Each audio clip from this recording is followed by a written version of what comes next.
अस्सलाम वालेकुम नाज़रीन, हाईटेक न्यूज के खबरनामे में आपका खैर मकदम है। मैं हूं नेहा खान। नजर डालते हैं आज की अहम खबरों पर।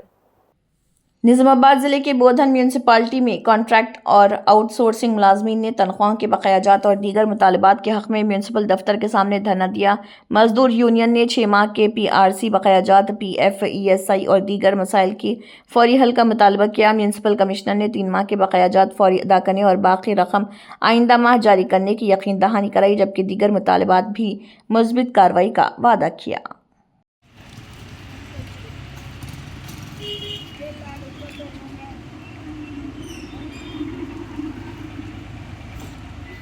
ఈరోజు బోధన్ మున్సిపాలిటీలో పనిచేస్తున్నటువంటి కాంట్రాక్టు అవుట్సోర్సింగ్ కార్మికులకు రావలసినటువంటి PRC పాత బకాయిలు 8 నెలల బకాయిలుంటే మేము గతంలో మాట్లాడితే 2 నెలల బకాయిలు మాత్రమే ఇచ్చారు.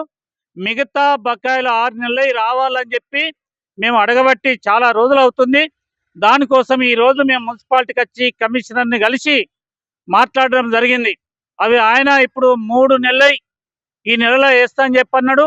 మిగతా 3 నెలలు వచ్చే నెలలో వేస్తా అని చెప్పి మాకు హామీ ఇవ్వడం జరిగింది. అదేవిధంగా కార్మికులకు పనిముట్లు అంటే వాళ్ళకి చీపుర్లు కానీ, పారలు కానీ, గమెలలు కానీ, తర్వాత గంపలు కానీ వాళ్ళకి ఇవ్వాల్సింది ఉంది. అవి కూడా ఇవ్వకపోతే వాళ్ళ సొంత డబ్బులు పెట్టి ఖర్చు చేసి కొనుక్కుంటున్నారు. అట్లా ఆర్థికంగా నష్టపోతున్నటువంటి పరిస్థితి ఉంది. దానికోసం కూడా అడగడం జరిగింది. వెంటనే కొనిస్తామని చెప్పి హామీ ఇచ్చారు.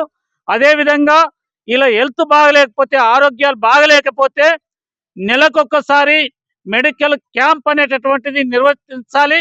కానీ అటువంటిది నిర్వర్తించలేరు.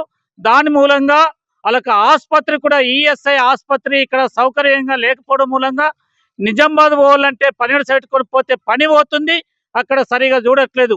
ఆ నిజామాబాద్లో ఉన్నటువంటి ESI ఆసుపత్రిని ఇక్కడ మన బోధనలో ఉన్నటువంటి కంటి ఆసుపత్రి, లయన్స్ క్లబ్ ఆసుపత్రిలో జనరల్ ఆసుపత్రి ఏర్పడ్డది. దానికి మార్చమని చెప్పి మేము చెప్తున్నాం. అట్లా మార్చినట్లయితే ఇక్కడ సౌకర్యంగా ఉంటుందని చెప్పి మేము కోరుతున్నాం.